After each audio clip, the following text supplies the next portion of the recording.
Fala sério, é um sonho para mim estar gravando esse curso para vocês dentro de um data center. Não foi fácil conseguir fazer isso daqui, mas eu tenho certeza que jamais você vai ter assistido um curso para você se tornar um CCNA na prática, gravado, ou pelo menos parte dele, dentro de um data center. Não tem melhor lugar para você aprender. Bom, vamos lá. O primeiro elemento de uma rede de computadores é o que a gente chama de endpoint, ou a estação. O meu telefone celular, o meu laptop, eu vou mostrar para vocês depois ali um desk phone, um telefone de mesa, são considerados endpoints. Uma impressora também é considerada endpoint. Dentro do data center, dificilmente você vai ver endpoints, porque aqui é onde as coisas são fornecidas, né? O endpoint vem aqui buscar as informações. Então eu vou começar daqui e depois a gente vai para o endpoint. Vamos agora dentro do data center mostrar para vocês os elementos que fazem parte de uma rede de computadores. Então, como eu já falei aqui, lá fora tem os endpoints. A gente vai mostrar agora os servidores, switches, roteadores, firewalls e um pouquinho mais de coisas para vocês. Vamos lá. Quando você desenvolve um data center, você tem aqui o que a gente chama de corredores frios, que é onde a gente tem aqui o ar frio saindo do chão. Nesse caso, nesse tipo de data center, os equipamentos têm as suas ventoinhas, eles passam pelos equipamentos, e os equipamentos são resfriados por esse ar frio e eles saem naquele outro corredor que eu estava, que é chamado de corredor quente. Eu vou deixar aqui para vocês verem como é que funciona. Então, dentro desses gabinetes, ou desses racks, você disponibiliza com um determinado padrão, onde você vai colocar os servidores, onde você vai colocar os seus switches, a área de telecomunicações, e a gente vai mostrar aqui, como no CCNA na prática, dia 1, os equipamentos de telecomunicações. Então eu vou mostrar para vocês aqui como é que eles são disponibilizados. Lembra que eu falei do outro lado do corredor frio? Agora eu estou aqui do lado do corredor quente. Então você vê que a gente está nas costas dos equipamentos, onde a gente tem aqui o ar quente saindo dos equipamentos e sendo resfriado, né? E passando aqui para o que a gente chama de corredor quente. Aqui por sinal é bem calorzinho mesmo. Vamos continuar aqui. Eu vou mostrar para vocês um rack de servidores. E aí você tem aqui uma estrutura, daqui a pouco a gente vai desenhar tudo isso aqui para vocês entenderem. Mas aqui a gente tem os servidores, ali dentro são os servidores. Aqui a gente tem os storage, são storages. Aqui onde estão os dados, né? Seriam os storages mesmo onde estão ligados as nossas máquinas virtuais. Este carinha aqui é um roteador. Um roteadorzinho mais antigo da Cisco, da série 3900, mas nesse caso, essa estrutura ele não está sendo mais utilizado agora, ele era usado para fazer SLA, a gente usava ele para fazer a telemetria da rede, bem antigo, né? Então a gente tem aqui duas portas conectadas a ele, aqui as portas de console, e aqui você tem os slots também que você poderia colocar módulos com diferentes funções, outros tipos de interface, serial, outras interfaces de internet, fibra. Você tem a possibilidade de instalar outras interfaces aqui também. É um roteador modular da Cisco, muito famoso, fez muito sucesso aí há uns anos atrás, série 33900 da Cisco. Uma coisa interessante que eu preciso mostrar para vocês, esses patch panels que estão aqui nesse rack, a gente chama de cross connect, porque na verdade, em alguns casos, você precisa conectar equipamentos que estão aqui nesse rack a um outro rack. Pode ver como está arrumadinho. Você não vai passar um cabo entre um gabinete e o outro, entre um rack e o outro, e vai ficar legal. Existe todo um padrão para isso. Então você tem esses patch panels que a gente chama de cross connect. Ele termina aqui, mas tem o outro lado, né? A outra terminação dele está naquele outro gabinete lá no fundo, naquele outro rack lá. Essas caixas aqui em cima, a gente chama aqui em inglês de POBOD, onde os cores das fibras estão conectados. Lá na frente vocês conseguem ver, ó, tá vendo? É onde a gente tem a fusão das fibras e sendo levadas para os outros andares. Esse rack aqui a gente tem um switch de distribuição. Vocês vão notar que inclusive é um switch antigo, porque é um switch que está dentro daquele padrão de 3 camadas. Esse aqui é um switch de distribuição que está ligando outros andares, né, dentro dessa estrutura que eu tenho aqui, e concentra aqui a distribuição desses andares dentro de um switch que a gente chama de distribuição. Então, para vocês verem, cada fibra óptica dessas daqui, ela está sendo levada para um andar.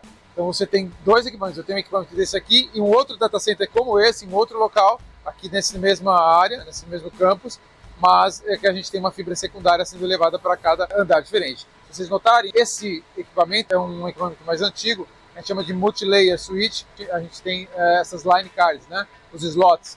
Esse slot aqui, nesse caso, é o cérebro do switch, que a gente tem lá o control plane, coisas que a gente já, inclusive, mais para frente vai falar aí, que a gente teve dividido aí quando a gente vai falar de SD-WAN, tecnologias mais avançadas, mas a gente tem agora aqui, é bem legal, dá para você ver o que é o control plane. Então acho que é bem legal eu falar o control plane, é exatamente essa line card que está aqui, ó. Esse é o cérebro, policies, ACL, roteamento, tudo roda aqui nessa line card. E o resto, Diego, as outras line cards, a gente chama de data plane, é onde a gente tem aqui literalmente os frames sendo encaminhados de forma mais rápida possível, encaminhamento o mais rápido possível, toda a inteligência é feita nessa line card aqui. Então essa line card é o control plane, as outras a gente pode chamar de data plane. Aquele LED ali em laranja, que não dá para vocês verem aí, mas ele está mostrando que essa line card é a secundária, ou seja, é o slave dentro dessa estrutura. A gente tem um master que está em uma outra sala. Agora eu vou mostrar para vocês um outro conceito, né? Você nota que aqui essa parte está mais bagunçada porque é um laboratório, mas esses equipamentos também têm a função de multilayer switches, parecido, inclusive da mesma família daquele que eu mostrei para vocês, mas você tem aqui o que a gente, o famoso a placa controladora, né? A gente tem aqui também, ela está em, aqui ela inclusive está com uma falha, tá vendo? Essa aqui, além de estar como secundária, ela tem uma falha aí, alguma coisa que está alarmada ali. Mas é um laboratório isso aqui, tá? De novo, fibras que você pode conectar aos andares, outro módulo de RJ, outro módulo de fibra, tá? E aqui, na verdade, a gente está conectando esse equipamento de distribuição a um roteador, tá vendo que RR é um laboratório meu aqui de BGP. Eu usei ele com SR1000 para fazer o router reflector dessa rede. Ele está conectado a esse switch e um outro switch igual a esse que está do outro lado. Então assim, aqui a gente tem mais um tipo de roteador, é um roteadorzinho específico para segurar com mais memória, com melhor CPU, para segurar aí, se preciso, todas as rotas da internet. Não é especificamente para isso, mas foi muito utilizado para rodar BGP. Então, roteadorzinho de borda. Além dele, aqui ó, embaixo uns equipamentos antigos também. De novo, pessoal, estou falando de antigo porque é o que a gente consegue, é por isso que eu estou conseguindo filmar aqui para vocês, é lógico. Mas ainda funciona, e tem muita empresa rodando em cima de equipamentos desse aqui. Esse é o Nexus 7000, que é ele, vamos dizer assim, que seria o nosso spine lá daquela solução que eu mostrei para vocês, do Spine Leaf, dos switches Nexus 5000, fazendo aqui a nossa Fabric, né? Mais pra frente a gente vai explicar para vocês o que é isso. Então aqui seria a nossa estrutura já mais nova, Spine Leaf, aqui a mais antiga, com uns 3 camadas de distribuição, core e acesso, tá? Mas no fundo os dois são velhinhos, né? Outra coisa que eu quero mostrar para vocês, tá aqui, ó. Ali você tem o roteador de borda, aqui nós temos os firewalls de borda. Esses firewalls são a ASA, a série ASA, Power, e a gente tem não só neles a função de firewall, mas eles têm um módulo ali também de IPS, tá? Que faz a prevenção de intrusão.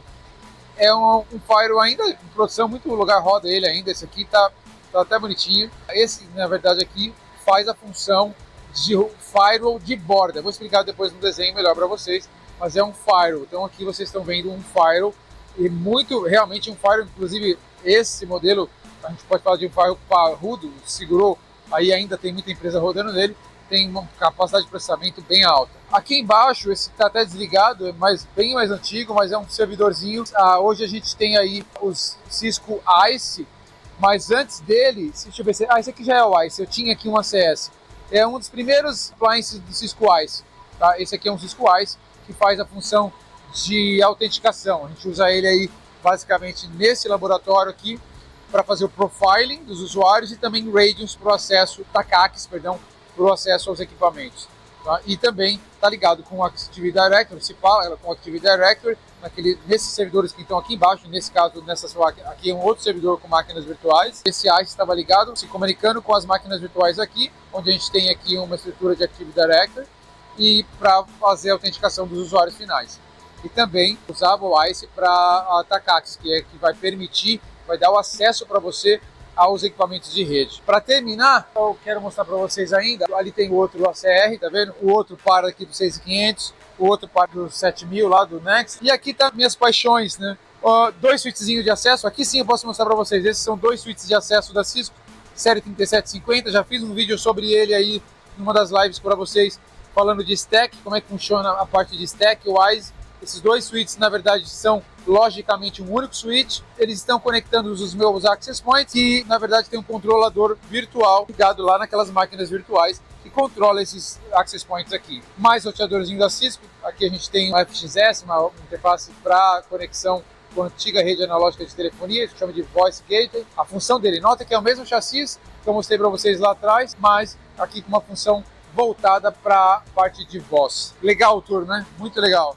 Eu espero que vocês tenham gostado, onde eu mostrei na prática como os equipamentos estão dispostos dentro de um data center, o que é um firewall, o que é um switch, o que é um switch de distribuição, o que é um switch multilayer, o que é um roteador e o que é um roteador de borda para BGP, para conexões e para receber todas as rotas aí da internet. Bom, vamos lá, agora é hora de mostrar para vocês a camada de acesso, né? A gente estava lá no data center e agora a gente vai mostrar aquele data center serve os endpoints, os end users, né? Os usuários finais, os computadores. Antes de chegar no computador, a gente tem uma outra sala que a gente chama de Comm Room ou IDF, que é essa sala que eu estou aqui agora, onde aquela fibra que eu mostrei do switch de distribuição termina num desses equipamentos aqui de acesso. E esse equipamento de acesso vai levar a comunicação para o usuário final. Vamos lá. Bom, se vocês olharem, a gente tem aqui um switch. Vamos imaginar que essas duas fibras aqui, na verdade, que não precisa nem imaginar, elas vêm mesmo daquele switch que eu mostrei para vocês, o switch Catalyst 6500 de distribuição. Elas estão ligadas aqui em par, porque esses dois switches estão ligados lá atrás com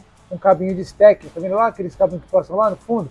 Ele é um cabo que faz com que esse switch aqui, como eu mostrei já para vocês lá, dos antigos 3750, esse aqui é da série 9300, fazem a mesma coisa. Eles estão como dois switches ligados aqui fisicamente, mas como ele tem aquele cabo lá atrás de stack, que eu vou mostrar para vocês depois, lá atrás, ele é logicamente, como você vai configurar, é como se fosse um único equipamento. O que acontece é que essas duas fibras, a gente vai falar aí mais pra frente de spanning tree, o spanning tree não atua aqui, pode ver que as duas portas estão aptas. Por quê? Porque eu tenho aqui um Ether Channel configurado e lá do outro lado, na distribuição, também tenho o que a gente chama de VSS, uma estrutura parecida com essa aqui de virtualização também, dois switches físicos diferentes, mas logicamente é um equipamento só, então a gente não tem looping na rede, tá um lag aqui também que chama de Link Aggregation, o Ether Channel da Cisco, fazendo aqui como esses dois cabinhos, logicamente eles estão sendo enxergados como uma porta só, então a gente tem um tubo, né, dobrou aí a velocidade. Bem, mas aí eu não estou aqui para falar disso, estou para falar que esses switches são switches de acesso, e o switch de acesso é onde você conecta o cabo, e a outra ponta do cabo, Diego,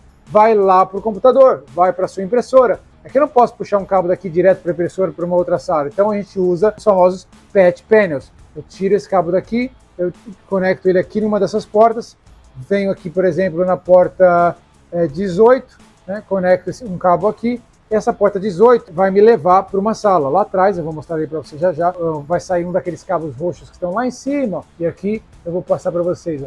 Ele vai aquele mundaréu de cabo, olha só quantos cabos, tá vendo? Para cada portinha do switch tem um cabo daquele ali indo embora lá para uma sala e vai terminar onde? Vai terminar numa tomadinha parecida com essa daqui, ó. Uma tomadinha dessa daqui, onde você vai conectar o seu computador. Para matar a curiosidade de vocês, tá aqui, ó, a parte de trás dos dois switches. Eu ligo sempre, ó, a porta 1 é uma porta de proprietária, nesse caso da Cisco, outros switches têm a mesma tecnologia, não o mesmo nome, mas muito parecida a tecnologia de stackeamento de switch, e aí você tem esse cabo proprietário ali em cima, conectando a porta 1 à porta 2, e a porta 2 do switch de cima na porta 1 do switch de baixo. Tem, lógico, tem uma configuração para você fazer, e aí você consegue trabalhar e configurar ele como um único equipamento. E atrás, para vocês verem, olha, são os patch panels já crimpados, tá vendo? É uma trabalheira, pessoal, para fazer aquilo ali, ó, tá vendo? Você conectoriza esses cabos que estão chegando aqui, estão vindo lá de cima, onde eu mostrei para vocês da parede, e terminam lá no patch panel, para você depois levar uma daquelas portas para os switches e, consequentemente, da rede, né, da conectividade aos seus computadores. Eu espero que vocês tenham gostado dessa aula, onde a gente mostrou aqui para vocês, de novo, o que é uma camada de acesso e como é que ela se conecta à camada de distribuição, os switches de acesso que nós temos nessa, a gente chama de camada de acesso, os switches de distribuição que nós temos lá dentro do data center, o que chamamos de camada de distribuição. Nós temos lá os switches da série 6500 da Cisco, aqui 3750, ou a gente nos switches mais novos, né, 9300, tá? Switches mais novos lá do lado podem ser colocados, você pode colocar também 9300 hoje dentro de uma camada de distribuição, mas a gente tem muito mais hoje, que eu mostrei para vocês também, a estrutura de Spine and Leaf, a gente vai falar isso mais para frente nas próximas aulas, com a série Nexus que eu mostrei para vocês, tá bom? Espero que vocês tenham gostado e eu espero vocês na próxima aula.